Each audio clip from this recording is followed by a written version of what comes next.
Mermaid यानी जलपरी जो हमेशा से एक रहस्य बना हुआ है। लेकिन क्या आपने कभी सोचा है कि ये जलपरी सच में होती है या फिर इस तरह की बातें सिर्फ एक कहानी और कल्पना है। अगर आप इसे सिर्फ काल्पनिक घटना समझते हैं तो ऐसा बिल्कुल नहीं है, बल्कि इसे साइंटिस्ट भी मानते हैं। फिर भी अगर आपको यकीन न हो तो आज हम जलपरी से जुड़ी कुछ सच्ची घटना के बारे में बात करने वाले हैं, जिसे देखने और सुनने के बाद आपको भी यकीन हो जाएगा। और तो इस घटना पर काफ़ी रिसर्च भी किया गया है, जिसके नतीजे काफ़ी चौंकाने वाले थे। तो बिना देरी किए आज की वीडियो को शुरू करते हैं।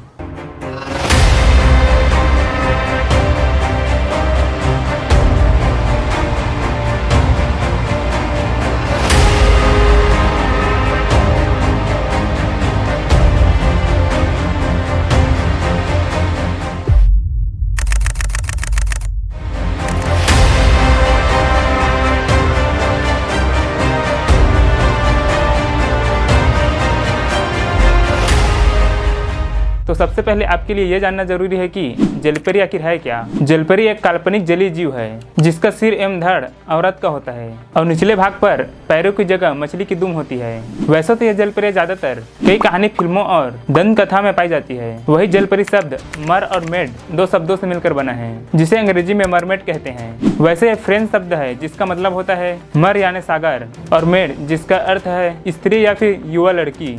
हालांकि कुछ फिल्मों में इसका पुरुष रूप जल मानव भी दिखाया गया है, लेकिन सभी दंत कथाओं के अनुसार यह केवल स्त्रियां ही होती है। कहानी के अनुसार जलपरियां मधुर धुन में गाना गाकर इंसानों या फिर देवताओं को अपनी ओर आकर्षित करती है, जिससे उसका ध्यान भटक जाता है। उनके इस बर्ताव से कई इंसान जहाज से समुद्र में कूद जाते थे या फिर पूरा जहाज ले डूबते थे। कुछ कहानियों में जलपरियां डूबते हुए इंसानों की मदद के प्रयास में उनकी जान भी ले लेती थी, और यह भी कहा जाता है कि वे इंसानों को जलमग्न दुनिया में लेकर जाती है। हांस क्रिश्चियन की द लिटिल मरमेड में यह कहा गया है कि जलपरियां यह भूल जाती है कि इंसान पानी के भीतर सांस नहीं ले सकते। कुछ कहानियों के अनुसार वे इंसानों को जानबूझकर डुबो देती है और जलपरियों का गाना उनके लिए श्राप माना जाता है। वही आधुनिक युग में जलपरियां समुद्र और लुटेरों की कहानी में पाई जाती है और कई बार इन्हें जलगाय जैसे मैनेटी कहा जाता है उसके रूप में देखा जाता है, और नाविक इन जीवों को दूर से देखकर उन्हें जलपरी समझ बैठते हैं। सांस्कृतिक तौर पर जलपरियां बिना कपड़ों की बताई गई है, लेकिन सेंसरशिप के कारण अधिकतर फिल्मों में विवाद के विषय होता है। यह कोशिश की जाती है कि जलपरियों के लंबे बाल उनके स्तन को ढक ले। वहाँ सेंसरशिप की कड़ी शर्तें लागू होती है। वहाँ जलपरियां सिप्पियां या पौधों से बने कपड़े पहनी हुई दिखाई जाती है। जलपरियों की सबसे पहली कहानियां असारिया में 1000 ईस्वी पूर्व पाई गई है। देवी अटारग्रेटिस जो असारियन और रानी सेमिरमिस की माँ थी, वे एक चरवाहे से बेहद प्यार करती थी, पर न चाहते हुए भी उसे उसको मारना पड़ा। इस बात से शर्मिंदा होकर उसने तालाब में छलांग लगा दी और एक मछली का रूप ले लिया, लेकिन पानी भी उसकी सुंदरता को छिपा न सका। इस कारण उसने एक जलपरी का रूप ले लिया। एक लोकप्रिय ग्रीक कहानी के अनुसार महान अलेक्जेंडर की बहन थेसालोनिक मरने के बाद एक जलपरी बन गई थी और वह जलपरी के रूप में जिंदा रही। जब उसने एक जहाज को देखा तो उसने उसके नाविक से एक ही सवाल पूछा, क्या महान अलेक्जेंडर जीवित है? उसका सही जवाब था, वह जीवित है और दुनिया पर राज करता है। और इस जवाब से वह बेहद ही खुश हुई और पानी को शांत करके उस जहाज को जाने दिया। यदि कोई दूसरा जवाब मिलता तो वह गुस्से में आकर समुद्र में तूफान व बवंडर लाकर जहाज को डुबा देती थी।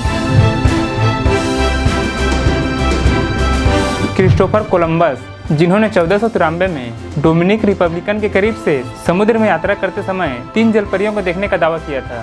कोलंबस ने अपने लेख में यह भी लिखा था कि उसकी आंखों के सामने समुद्र में मानव मछली की तरह एक जंतु दिखाई दिया था। वैसे कोलंबस ने जलपरियों के जैसा विश्लेषण अपनी किताबों में भी किया है, उसे आज हम पेंटिंग में नहीं देख पाते। और कोलंबस की यही बातें समुद्र विज्ञान के सामने सवाल खड़े कर दिए थे। कुछ वैज्ञानिकों का तो यह भी मानना था कि उन्होंने कोई जलपरी नहीं मिनीतिस देखी थी। वही Arabian nights the land baby John Collier द्वारा 1899 में 1001 नाइट्स में ऐसी कई कहानियां हैं जिसमें जलमानव की कहानियों का जिक्र है।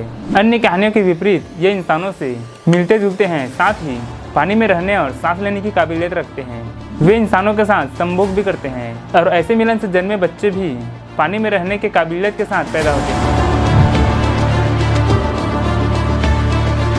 एक अन्य अरेबियन नाइट्स की कहानी Abdullah the fisherman and Abdullah the merman में एक मुख्य किरदार अब्दुल्ला को पानी में सांस लेने की काबिलियत मिल जाती है। और वह तैरकर जलमग्न दुनिया में प्रवेश करता है। वहाँ पैसे और कपड़े कोई मायने नहीं रखते हैं। अन्य अरेबियन नाइट्स की कहानियों में ऐसी कई सभ्यताओं का जिक्र है जो तकनीकी रूप से कई ज्यादा उन्नत थी, लेकिन अपने मतभेदों के चलते ध्वस्त हो गई।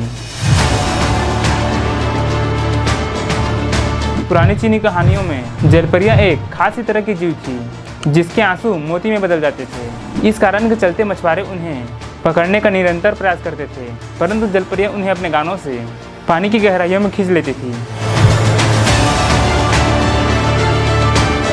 वही बात करें रामायण की, तो भारतीय रामायण के थाई व कंबोडियाई संस्कारों में रावण की बेटी सुवर्णकछा, जो कि एक सोने की जलपरी थी, उनका उल्लेख किया गया है। वह हनुमान का लंका तक सागर सेतु बनाने का प्रयास विफल करने की कोशिश करती है, पर भगवान हनुमान जी से प्यार करने लगती है। महाभारत के अनुसार अर्जुन की पत्नी उलूपी का उल्लेख कई स्थानों पर जलपरी के रूप में भी मिलता है।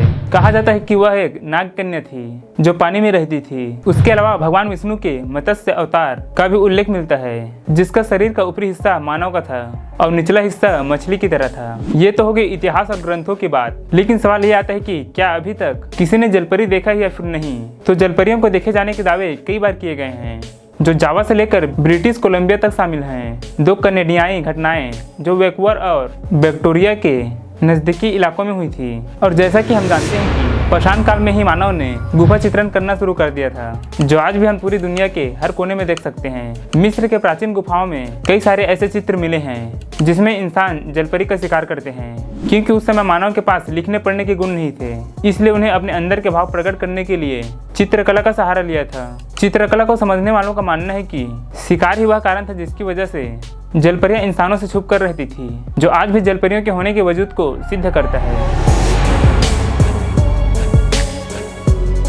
साल 2012 में डिस्कवरी और एनिमल प्लेनेट पर एक डॉक्यूमेंट्री चलाई गई जिसका नाम था मरमेड द बॉडी फाउंड। इस डॉक्यूमेंट्री में एनिमेशन के जरिए जलपरियों के अस्तित्व को दर्शाने की कोशिश की गई थी, जो लोगों के बीच काफी दिनों तक चर्चा का विषय बना रहा। और इसके 1 साल बाद मरमेड द न्यू एविडेंस नाम से एक और डॉक्यूमेंट्री चलाई गई, जिसमें समुद्र के अंदर एक साइंटिफिक टीम द्वारा इन्वेस्टिगेशन के वीडियो फुटेज को दर्शाया गया। लेकिन सबसे खास बात तो यह थी कि इस इन्वेस्टिगेशन में ली गई फुटेज जो सामने आई वह निश्चित ही चौंकाने वाली थी, जिसे देख किसी भी आम इंसान की सांसें थम जाए। तो जैसा कि आप देख सकते हैं कि इस फुटेज में एक समुद्री जीव कैमरे में नजर आता है, जिसका आधा शरीर इंसान का होता है और आधा मछली जैसा, जो जलपरियों के अस्तित्व को पूरी तरह से सिद्ध करते नजर आता है। लेकिन शो के आखिरी में कुछ सेकंड के लिए एक डिस्क्लेमर था, जिस पर यह साफ लिखा था कि यह एक साइंस फिक्शन शो है जो सत्य घटना पर आधारित है। इस डॉक्यूमेंट्री में दिखाए गए NOAA यानी national oceanic and atmospheric administration के वैज्ञानिक एक पेड आर्टिस्ट थे, जो कि NOAA के मुताबिक जलपरियों से संबंधित ऐसी कोई जानकारी उनके हाथ ही नहीं लगी थी। और इसी के साथ शुरू हुई समुद्री जलपरियों पर शोध, जिसमें पूरे विश्व के बड़े से बड़े वैज्ञानिक अपनी रिसर्च आगे बढ़ाते गए, जिसके बाद से सोशल मीडिया पर ऐसी वीडियो और तस्वीरें सामने आती रही जो हमेशा से जलपरियों की जिंदगी पर सवाल उठाती रही। हालांकि इन सभी के प्रश्नों पर रोक लगा दी जाती है या फिर इन सभी को आम जनता से दूर रखा जाता है। तो अब बात करते हैं न्यूज आर्टिकल की, जिसमें भारत और दुनिया भर में देखे गए जलपरियों का जिक्र मिलता है। पिसानी डरूमा साउथ अफ्रीका के केप टाउन में रहने वाली महिला है, जिन्होंने जलपरी को देखा है और उन्होंने जलपरी की मदद भी की थी। अक्टूबर 2013 में जब वह नदी के किनारे घूम रही थी, तभी उन्हें थोड़ी दूर से आवाज आती है और वह पास जाकर देखती है तो हैरान रह जाती है। वहाँ एक जलपरी होती है जो वापस पानी में जाने के लिए उससे मदद मांग रही थी। वह जल्दी से उसके पास जाती है और उसे पानी में धक्का देती है, जिससे उसकी जान बच जाती है।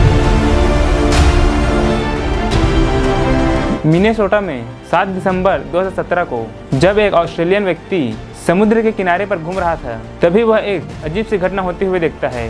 वहाँ 2 इंसान पीले कलर के स्पेशल सूट पहने हुए समुद्र के किनारे से किसी रहस्यमय जीव को निकाल रहे थे। जब वह और नजदीक से देखता है तो उसे पता चलता है कि वह कोई जलपरी के जैसा दिखने वाला जीव है या फिर कोई जलपरी ही थी। किसी को नहीं पता ये दोनों व्यक्ति उस जलपरी को अस्पताल ले जा रहे थे या फिर टेस्ट के लिए लैब। तो गाइस, हम बचपन में जिन कथा और कहानियों में जलपरी का नाम सुनते आ रहे हैं, क्या वह हमारी कल्पना मात्र है, जिससे आए दिन दुनिया के कई कोनों में उनके जीवाश्म को पाए या देखे जाने की खबरें सुनते हैं? क्या वह सब एक झूठ है या फिर केवल एक मिथ है? तो मुझे तो ऐसा बिल्कुल भी नहीं लगता, क्योंकि युगों युगों से चली आ रही इस जलपरी की कल्पना में कुछ तो सच्चाई होगी ही।